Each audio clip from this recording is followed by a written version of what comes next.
Bom dia, boa tarde, boa noite. Continuando a aula 5, agora vamos na definição do ciclo de Wilson. Começar a entender então nessa parte, desde sair de rift continental, instalação de margem construtiva, um oceano em expansão, oceano maduro, instalação de margem destrutiva, ou seja, instalação de um orógeno, desenvolver um arco magmático, até aproximar as margens e ter uma colisão. Vamos começar do enfraquecimento da placa, ou seja, o início da tafrogênese. Vamos entender que forças atuam para fazer uma placa se quebrar. Lembrando que a única coisa que consegue destruir um cráton é uma tafrogênese, é uma distensão. O cráton, com toda a sua robustez, não tem orogênese que vá quebrar ele. Quando a gente imagina as maiores forças tectônicas, a gente pensa num orógeno, uma edificação de montanha, grandes colisões, mas uma colisão não consegue quebrar um cráton. Então vamos entender o que acontece numa tafrogênese para algo que é uma separação, é algo que é razoavelmente, até remete a um cenário estável. Como que isso consegue quebrar até as estruturas mais estáveis da Terra? Então, nesses esquetes aqui do lado, que estão aqui em cima, vamos começar nesse pedacinho aqui. A formação de um rift continental. Por que a litosfera continental quebra? O enfraquecimento ele parte basicamente do pressuposto de anomalias termais associado a alguma reativação de falha antiga. Isso é 99% dos casos. Então, essa anomalia termal ela pode ter alguns, digamos assim, ela pode vir de alguns locais, pode ser por um underplating, por um plutonismo granítico, um plutonismo alcalino, um diapirismo, uma anomalia térmica do manto. Esses eventos tectonomagmáticos, eles têm diferentes formas e faces, mas geralmente está associado a alguma pluma, algum magmatismo. Pode ocorrer também com o underplating, mas o magmatismo é bem mais comum, o plutonismo é muito mais comum. Então, a gente vai associar essas anomalias termais a reativações de falhas antigas em áreas orogênicas. Então, além de você ter o esforço do calor e as falhas, o esforço subhorizontal, o sigma 1 agora ele é basicamente a gravidade. O sigma 1 passou a agir verticalmente. Com isso, o sigma 3 ele vai estar refletido em forças horizontais opostas, diametralmente opostas. A litosfera continental ela não é rígida, ela tem sua resistência, mas ela pode ser abalada. Então, a litosfera pode ir sofrendo esse enfraquecimento com a ação tectonotermal. E é absurdo como que a litosfera deixa uma herança tectônica. Tem diversas causas que podem gerar essa herança tectônica, mas por que sempre quebra naquele pedacinho ali? É impressionante. O Wilson, nos artigos de 64, 66, 68, ele já cunhou esse termo de herança tectônica. Então, a gente tem uma região razoavelmente estável, há uma anomalia térmica. Essa anomalia térmica ela vai se propagar como um sigma 3 divergente, um sigma 1 sendo basicamente vertical, vai aproveitar falhas antigas e tem algumas coisas que podem adicionar mais uns ingredientes a isso, como colapsos gravitacionais, eu vou detalhar isso mais na parte de orógenos colisionais, instabilidades gravimétricas entre crosta, manto, astenosfera, um upwelling de manto, ou seja, uma ascensão mantélica, as plumas mantélicas, tudo isso pode catalisar o processo. Então, vamos entender o que é essa história da herança tectônica. Por que tem uma tendência a quebrar geralmente no mesmo lugar? Tem um artigo do Wilson de 66 que ele já cita: oceanos costumam abrir e reabrir em cima das mesmas linhas. Essa é a essência desse conceito de herança tectônica. Ele discutiu isso na faixa Trans-Woodson, que é paleoproterozoica. Depois tem a Greenvilliana, que é mesoproterozoica, e a Apalachiana, que é paleozoica, com o traço atual da margem leste norte-americana. Então ele colocou as faixas orogênicas, são os melhores locais geométricos, que seria a região preferencial para o enfraquecimento, porque você já tem uma descontinuidade, fica um pouco mais fácil de você quebrar onde a rigidez é um pouco menor. Os processos orogênicos costumam ampliar ainda mais a descontinuidade, porque você vai pegando esforço, vai deixando as rochas cada vez mais com uma orientação preferencial. Tem o espessamento e a perturbação térmica também, que não é só o esforço, você está com muito mais material juntando, apertando, deixando tudo na mesma orientação. Para ter uma noção de como a gente consegue enxergar isso numa escala global, sempre que eu colocar essa bolinha aqui, esse é o símbolo do Google Earth, é porque tem um exemplo, no caso aqui, Carolina do Norte, Pensilvânia. Se a gente abre o Google Earth e for para a região da Carolina do Norte, Pensilvânia, vai dar para enxergar essas linhas de diversas orogenias sobrepostas, a Transhudson paleoproterozoica, a Greenvilliana mesoproterozoica e a Appalachiana paleozoica, que são absurdamente paralelas com a região da costa norte-americana atual. Esse traço aqui é todo essa região que sofreu diversas orogenias sucessivas, com oceanos antigos que foram abertos e fechados, sempre preferencialmente nessa orientação.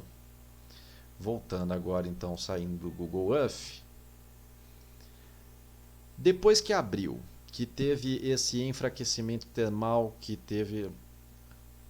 sofreu rifteamento, pode ser um aulacógeno, mas começou a abrir, imagina que oceanizou, chega uma hora que entra na parte da subducção, ou seja, a gente vai começar a consumir o oceano. As zonas de subducção, elas marcam o início do processo orogenético, o início da orogênese, são as maiores feições lineares deprimidas, são principalmente a marca da trincheira.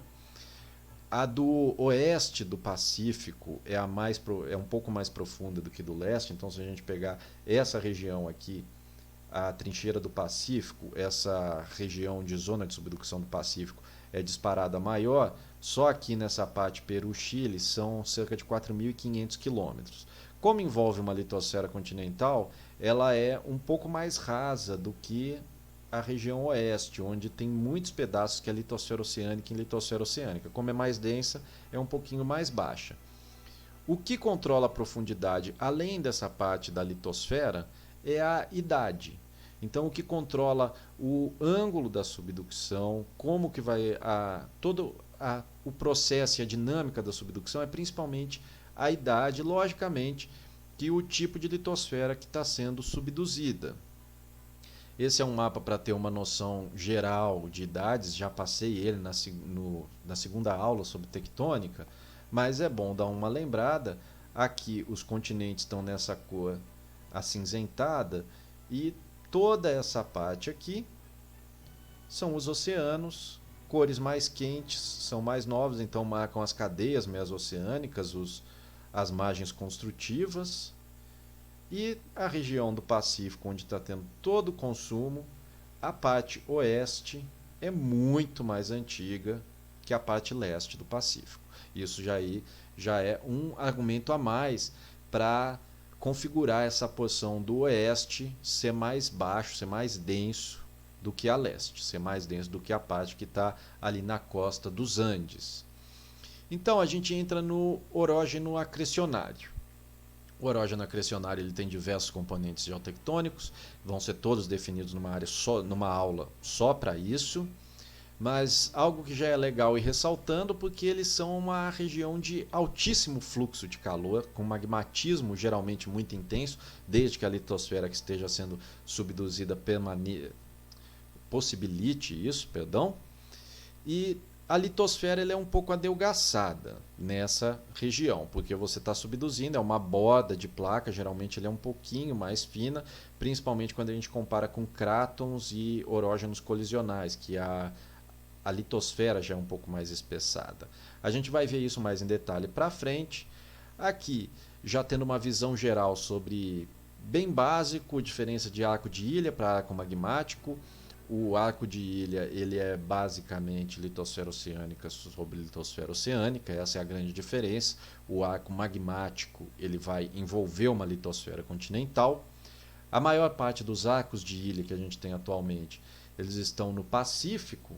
Aqui já tem um mapa geral de localização, essa é a região principal dos arcos de ilha, mas aqui no Caribe a gente também tem, aqui no nortezinho a gente também tem.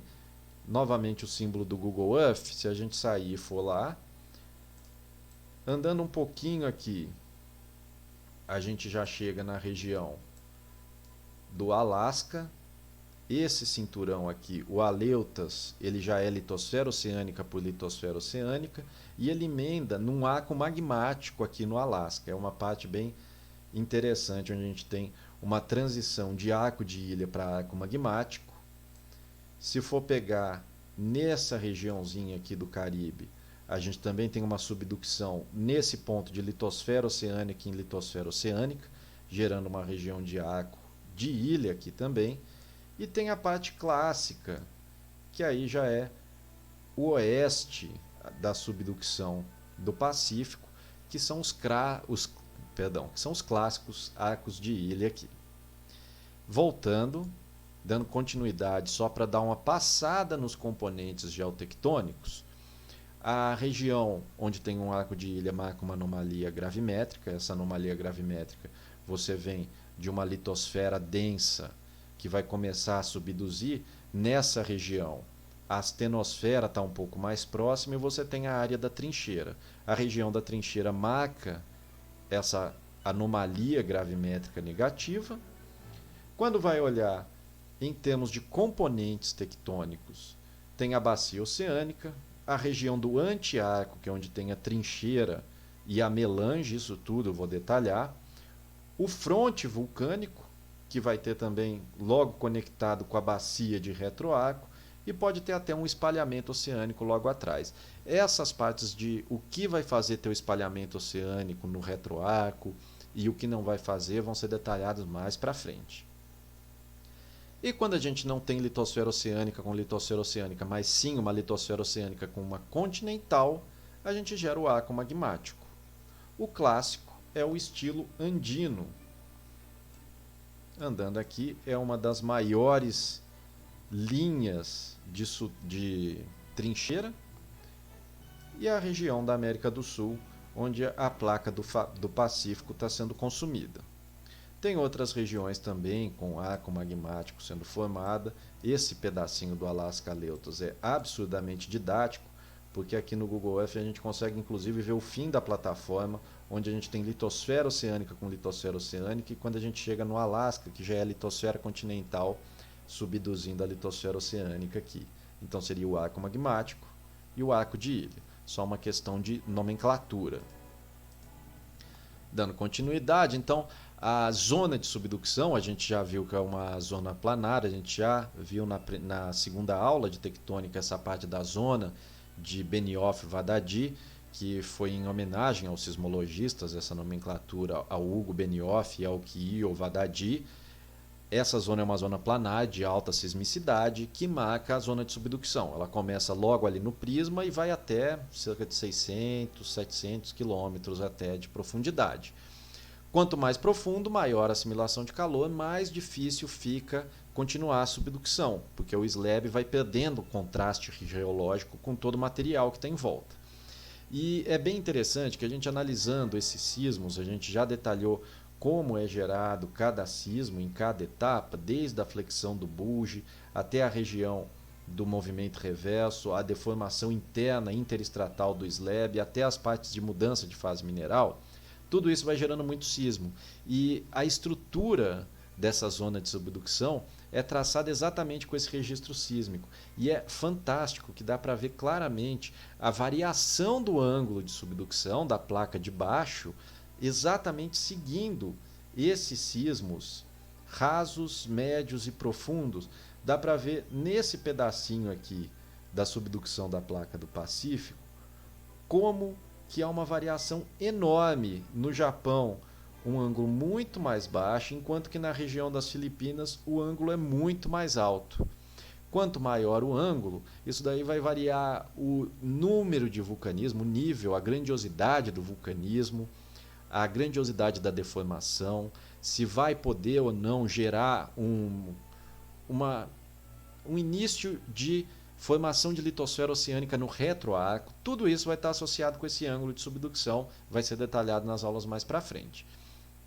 E essa parte dá para ver inclusive também a variação, os tremores rasos e profundos, as mudanças em ângulo de placa. Desculpa, essa imagem está um pouquinho sem definição, mas já dá para ter uma noção. Aqui é a profundidade do terremoto, ou seja, essas cores um laranja, amarelo até o verde são os rasos a médios, e depois o vermelho, o roxo e o azul são os sismos mais profundos aqui. E dá para ter uma noção como que a placa que está mergulhando está indo muito mais rasa nessa região aqui, porque os sismos estão se espalhando muito mais para dentro do continente, e aqui o ângulo está muito mais, digamos, verticalizado, está muito mais alto. Com isso, os sismos vão ficando todos concentrados numa parte só. Olha só, aqui seria um ângulo alto, aqui seria um ângulo baixo.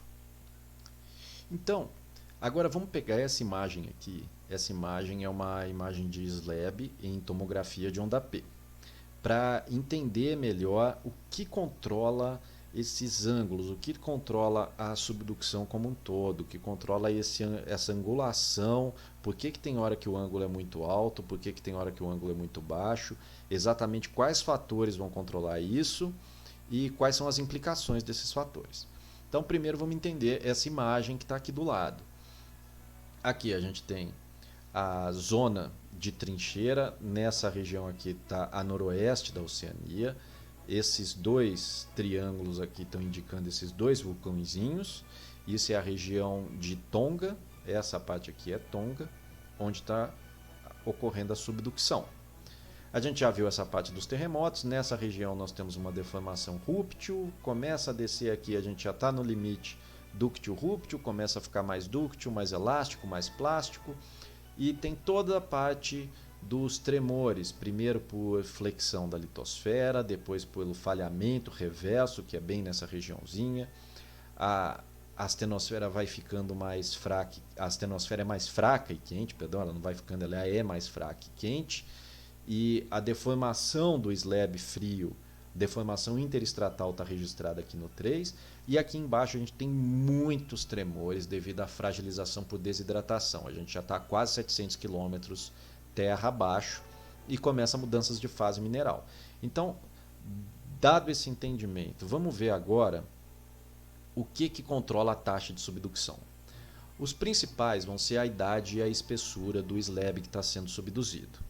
Então, quanto mais rápida for a taxa de subducção, menor é a absorção de calor. Quanto menor é a absorção de calor, mais profundo consegue ir. Se ela vai mais profunda, isso quer dizer que a gente está levando algo muito frio, ou seja, em um desequilíbrio térmico enorme, a astenosfera abaixo. A astenosfera até chegando na mesosfera. Isso quer dizer que eu estou com algo frio em contraste e denso. Com isso, o ângulo da placa vai tendendo só a aumentar e puxando cada vez mais rápido.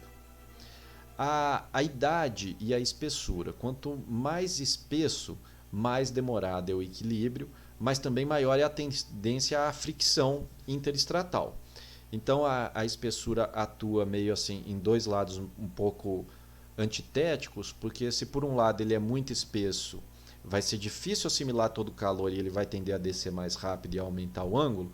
Por outro, vai começar a ter muita fricção interna, causando calor, causando tremores, causando energia de dissipar, o que seria contrário a esse aumento da angulação. A condução do calor na astenosfera vai estar muito ligada a essa idade e espessura, né? Ou seja, quanto mais antigo, mais frio, e quanto mais espesso, mais difícil é ter toda a condução térmica. Quanto mais complicada seja a condução térmica, ou seja, quanto mais difícil a assimilação térmica, maior vai ser o ângulo e mais rápida vai ser a subducção. A gente ainda tem um aquecimento adiabático, porque enquanto o slab está descendo, a pressão vai aumentando. Isso, quanto mais profundo, maior a pressão, vai ter mais calor. Quando está lá embaixo, vai ter mais material decaindo também, tem um calor de decaimento que vai estar muito intensificado ali.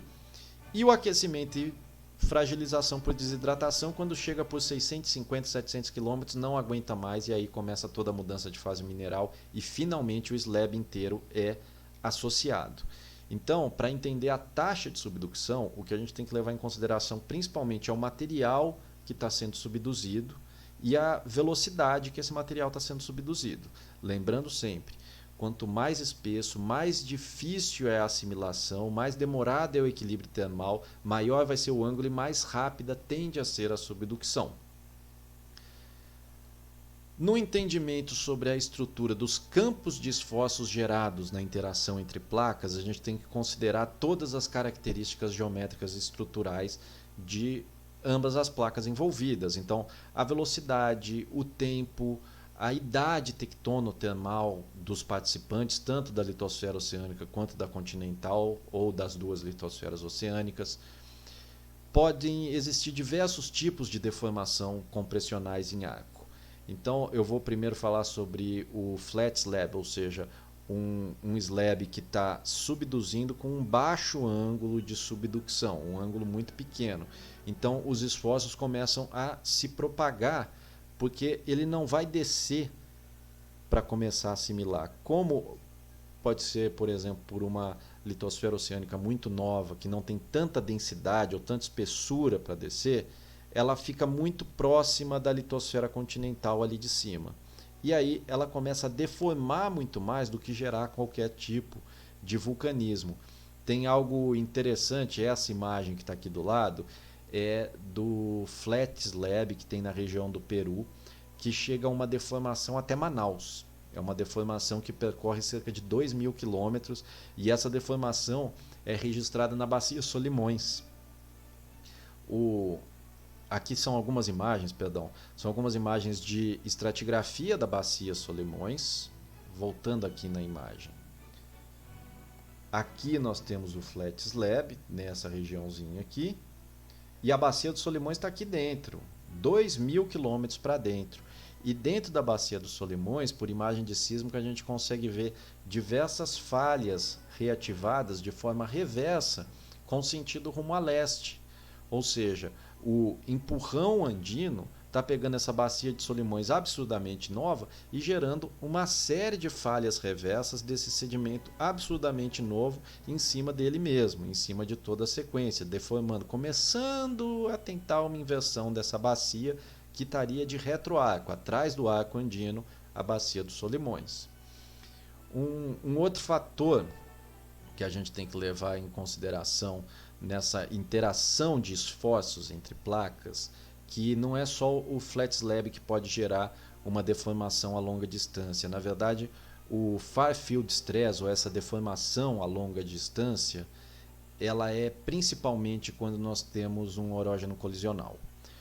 O alcance desses esforços em colisão podem chegar a 3 até 4.000 quilômetros na litosfera orogênica adentro, afora, né? Esse tipo de interação vai variar muito. Na região da Índia, a Índia é uma litosfera cratônica. Na região onde ela bateu na placa eurasiática, é fantástica o tanto que a deformação propagou. Vamos dar uma andadinha aqui. Chegou na Índia. A Índia, olha como na imagem de satélite, a Índia tem uma textura muito lisa, que até remete a algo cratônico, que não deformou tanto. Por outro lado, quando a gente vai ver os cinturões de deformação, ele vai para a placa eurasiática cerca de 2, 3, até alguns pontos 4.000 quilômetros afora, devido à propagação do estresse. O far field stress é um estresse uma deformação que se prolonga por uma região muito grande. E esse realmente é um exemplo fantástico. A colagem da Índia com uma litosfera cratônica, que por ser espessa e rígida e muito mais robusta não deforma, passando toda essa deformação para a parte da placa eurasiática. Continuando, a gente chega também na parte da tectônica de escape. Imagina que depois que você tem uma colisão, ainda pensando nos campos de tensões, depois que a colisão estabelece, fica difícil continuar uma subducção. O encontro físico das placas, uma interação aconteceu, é difícil você subduzir uma litosfera continental pela sua flutuabilidade, mas a convergência continua. E isso passa a ser retratado em linhas de deformação, porque você está com muito material, continua a apertar, esse material tem que escapar para algum lado. E essa é a famosa tectônica de escape. Geralmente estende para a deformação para áreas vizinhas e por grandes distâncias, longas distâncias, e até mesmo a cobertura sedimentar que está por cima de uma placa em fases posteriores também começa a absorver toda essa deformação. Tem uma região, eu vou dar um zoom agora nessa parte aqui do Nordeste, que é um exemplo fantástico de tectônica de escape. E é interessante também como a gente sai numa escala continental. Essa parte aqui são duas grandes zonas de cisalhamento. Se a gente vê no Google Earth,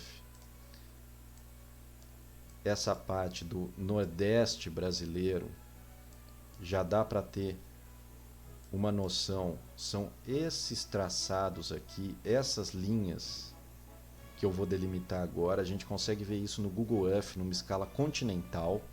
E pegando agora um detalhamento, esse é um detalhamento, quem fez foi o Fabrício Cachito, são os slides cedidos por ele.